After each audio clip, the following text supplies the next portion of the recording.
Greetings to all viewers, watchers, subscribers.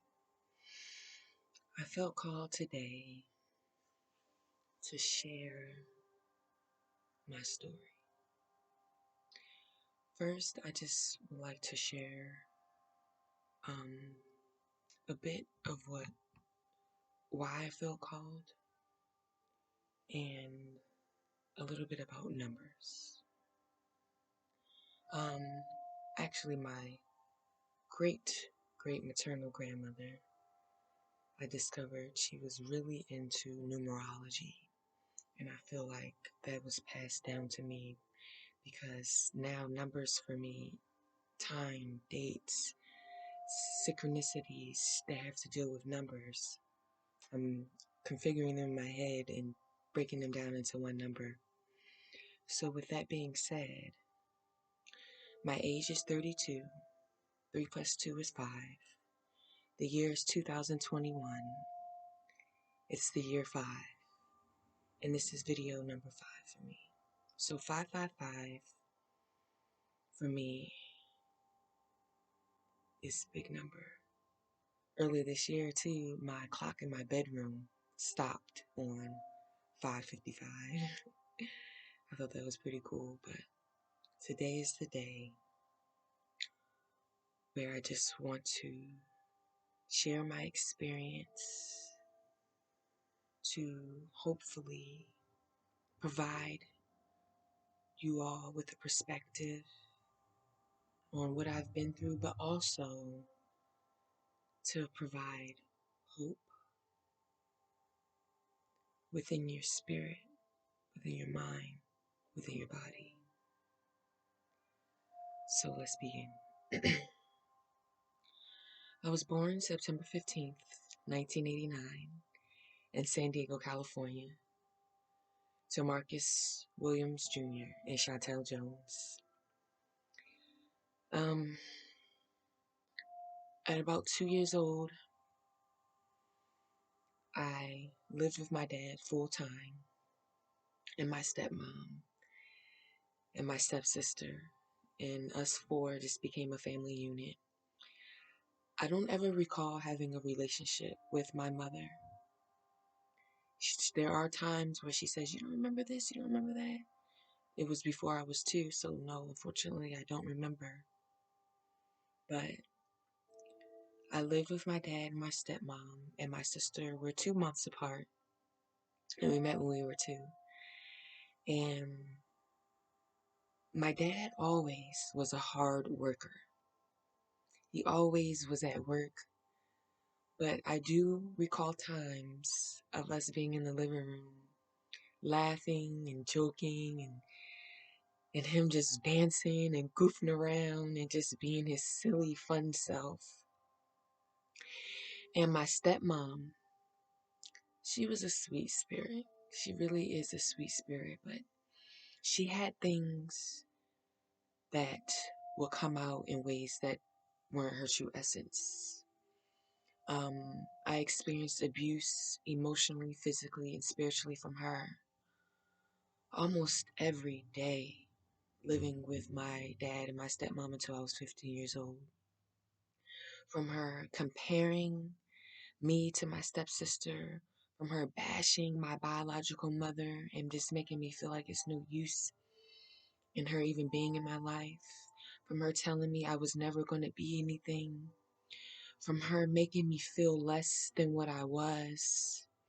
And there were times when my dad, when I used to love to sing, I would sing so loud, and he would just look at me like, why are you singing so loud? Why are you?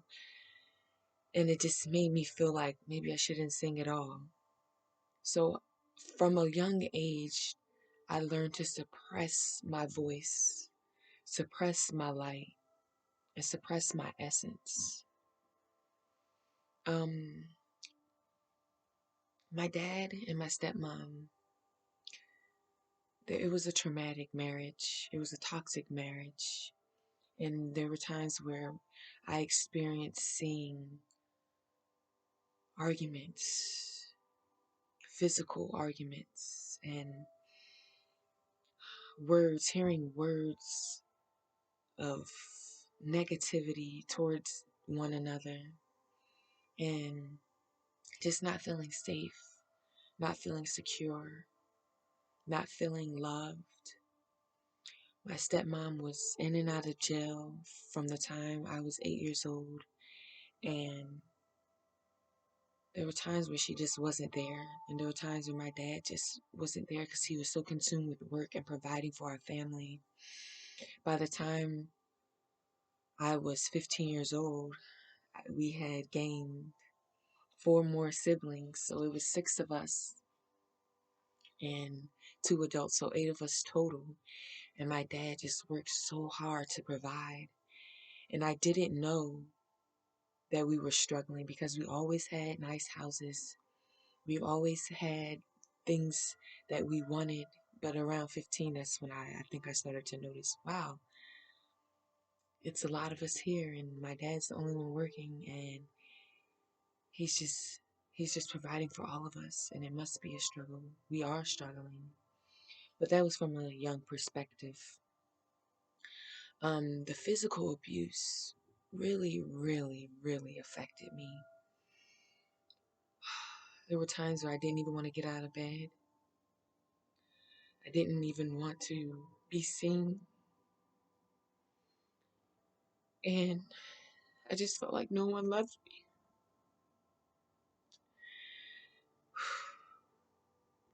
I didn't feel heard. I didn't feel seen. And I didn't feel loved. But there were occasions when I would visit my biological grandmother and I felt safe and I felt loved and I felt seen and heard. And in her residence, it just felt like I could be myself. And I thank my grandmother for providing that space for me at such a young age. So I endured physical and emotional abuse on top of when my stepmother would go to jail. My sister and I, we had to take care of our younger siblings, and from washing them, feeding them, changing diapers, clothing them, and just not being the mother, but being the role model in their life to provide them, because my dad was always at work and he put a lot of that weight on us, along with my stepmother putting that weight on us. Um, school days, I was shy, I was timid, I was afraid to speak up, I was afraid to be myself. So there was no place where I felt like I could fully be me. So I didn't really grow up trusting myself, knowing myself, believing in myself, or just feeling that I could even discover and explore who I really was. Looking back, that was a lot to endure, but being in it, I was just building up a lot of darkness and dispersing a lot of my light without even knowing it. So at 15, I felt like I just couldn't take anymore. I felt like such in a dark place, and I just didn't want to endure that in life anymore. So I gathered up whatever courage, whatever strength I had, and I ran away. In October 2015, I ran away. And I called my mom. First, I called my grandmother, and she told me to call my mother. So I called my mom, and I asked her, could I live with her? So she traveled from Baltimore, and she came and got me from Pennsylvania. And that started a new beginning. And looking back, I thought it was going to be all sunshine and strawberries and roses. But I had to learn my mom. I had to discover myself. And it wasn't everything I thought it was going to be. At 16, she told me, I don't know how to love you. I don't know how to love any of you. In reference to my other siblings that were from my mom. And I experienced a lot of alone time. A lot of time where I just was trying to figure out who I was. But that time provided that experience for me to discover who I was. In a part of me, I discovered that I loved love. I loved everything about love. And I wanted to receive it so bad because I realized I'd been giving it. I'd been giving it at the expense of sacrificing myself and my love and not giving myself the love that I wanted to give to others and hope that I would receive it. So I experienced a lot of heartache with boyfriends, with friends who I thought were my friends because I just was in a mindset of all I'm doing is showing people love. Like no matter what they do to me, I just show them love. Like why aren't I receiving it back? And it took for me a long time. Well, not a long time, because everything happens in divine reason, in divine purpose, in divine time. But I discovered that I have to give myself the love that I've been so freely given to others, even people who didn't deserve it, even people who hurt me. I didn't even take it in as hurt. I just took it as, oh, what am I doing wrong? What are they, why, what am I doing? Am I saying something? Am I showing something? What am I doing that they're not giving me the love that I'm giving them?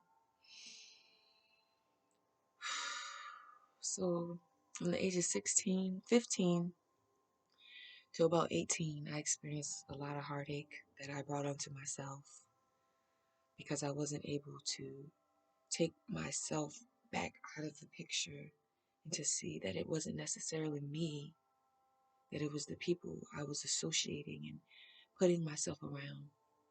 And it was the mindset I was having of not feeling like I was worthy of love or worthy to be around people who were in their own self-love. And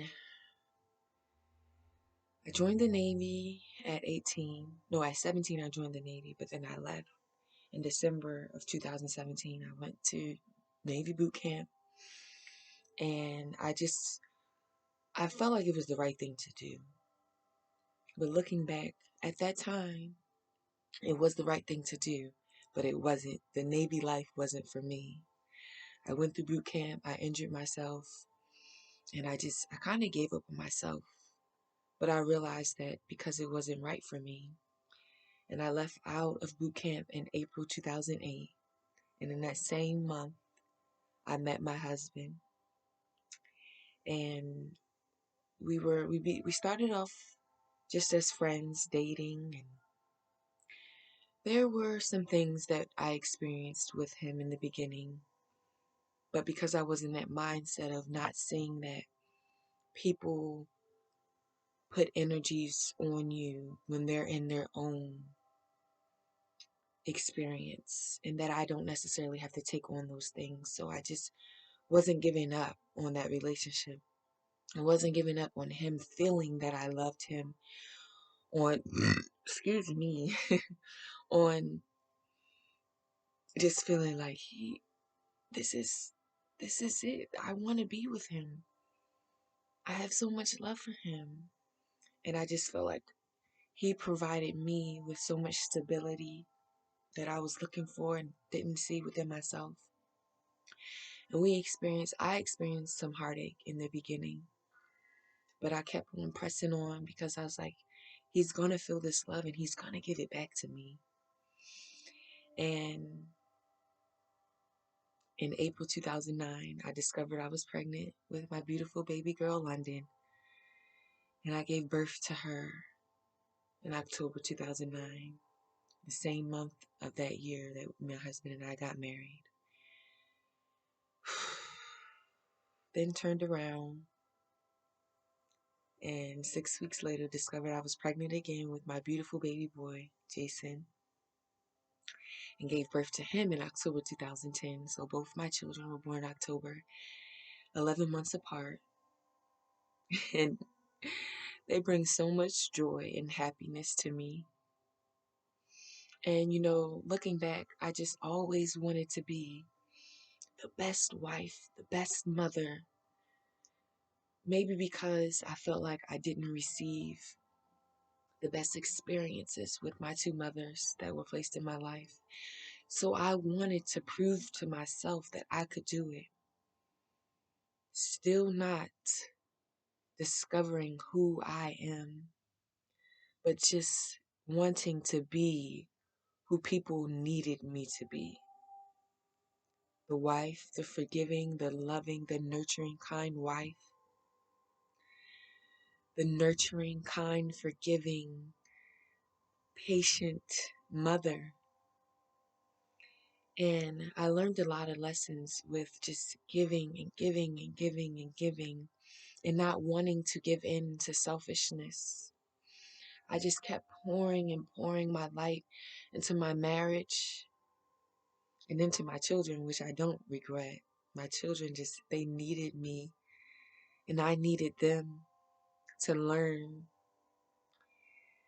to fill myself up. They filled me with so much unconditional love, and they continuously fill me with unconditional love. And I'm so grateful for them, for mirroring the love that I've given them. I'm so grateful. So along my journey,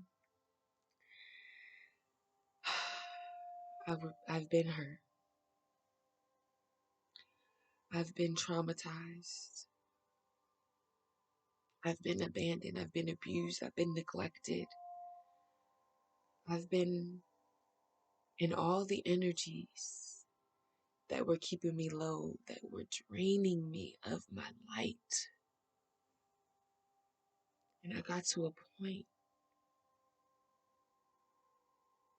where I just was so dark inside. I became so dark inside that I became filled with hopelessness. I became depressed. I became suicidal. I took on these energies because I didn't take the time to love myself. I didn't take the time to have patience with myself and my experience. All the things that I was giving to the people around me, I wasn't giving myself. I was so hard on myself. My thoughts, I was beating myself up, telling myself that I wasn't going to be anything, that I was just a mother and a wife. I let people beat me up because I thought that's what I deserved.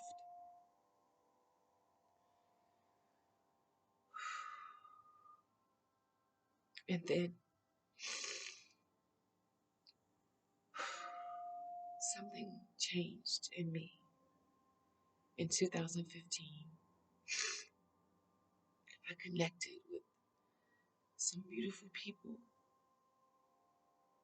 who had messages that I was ready to hear, messages of positivity, messages of